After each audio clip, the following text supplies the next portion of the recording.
사전에 이게 광고를 전제로 해서 금액이 오갔고 그럼 그거에 대해서 세금 처리가 다 들어간 거잖아요. 계약서가 있고. 그러면은 그거는 고지를 해야 되는 게 맞고요. 조금 냉정하게 말씀드릴게요. 몰랐다는 건요. 어떤 해명도 변명도 되지 않습니다. 왜냐하면 제작진에서 방송사에서 만든 프로그램에서 이런 문제가 생겨요. 그러면은 곧바로 제작진이 사과문을 올리고 그 방통위에 불려가가지고선 그거에 대한 의견 진술을 해야 됩니다. 개인 채널이잖아요. 개인이 책임져야죠.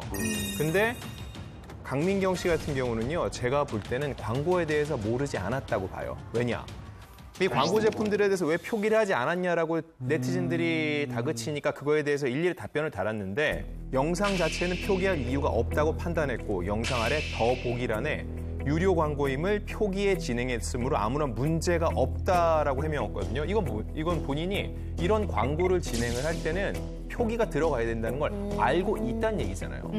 그럼에도 불구하고 본인은 선을 이 정도는 괜찮겠지라고 생각을 했던 것 같은데 이 부분에 있어서는 분명히 그 강민경 씨의 영상을 보고서 사본 사람들 입장에서는 본인들이 기만하는 행위였다라고 생각할 수도 있을 것 같아요. 근데 몰랐을 수 있잖아요. 근데 누리꾼들이 이렇게 이거 모르는 부분에 대해서 이렇게 지적을 해주고 이건 표기해야 된다라고 말했을 때 강민경 씨가 처음에는 그걸 인정하지 않고 일일이 답글을 달면서 이렇게 약간 다른 식으로 우회적으로 표기를 했으니까 상관없다라는 식의 어떤 논조의 댓글을 계속 달고 있었거든요. 그러다가 이게 논란이 계속 커지니까 그 다음에 이제 정식으로 다시 사과를 한 거예요.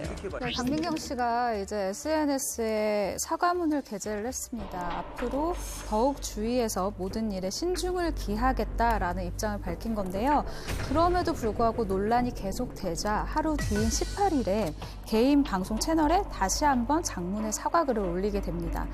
내용을 보면 채널의 인지도가 높아지다 보니 여러 브랜드로부터 거부할 수 없는 유혹의 제안들이 왔다. 채널 수익금보다 간접 광고 수익금이 더 많다는 지적에 대해서는 본인의 욕심이고 불찰이다라면서 사실상 잘못을 인정을 했어요. 끝으로 브랜드의 광고 제안도 자신의 일상생활에서 오는 자연스러움도 모두 놓치고 싶지 않았던 자신의 어리석음에 대해 사죄한다라면서 사과문을 마무리했습니다. 네, 사실 스타와 협찬은 정말 뗄래야 뗄 수 없는 관계지 않습니까?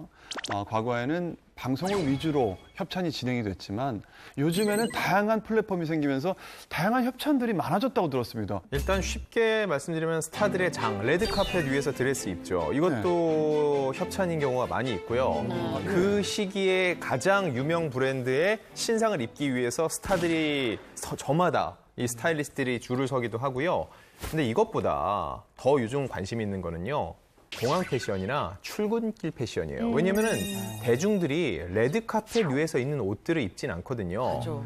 많은 대중들이 궁금해합니다. 아니 기자들은 어떻게 그렇게 매일같이 공항에 상주를 해요? 라고 물어봐요. 왜냐면은 우리는 살아가면서 1년에 한 번 연예인 볼까 말까 하는데 어떻게 매번 기자들은 그렇게 정확히 얼굴을 찍어서 사진을 내요? 라고 하는데 우연히 가서 정확히 말씀을 드릴게요. 기자들한테 메일이 와요. 기자들한테 메일이 와요. 나와달라고 몇 월 며칠 현명 뭐를 타고 몇 시에 출국할 예정입니다. 그래서 몇 시쯤에 거기 그 게이트로 들어갈 겁니다라고 와요. 이게 뭐냐면은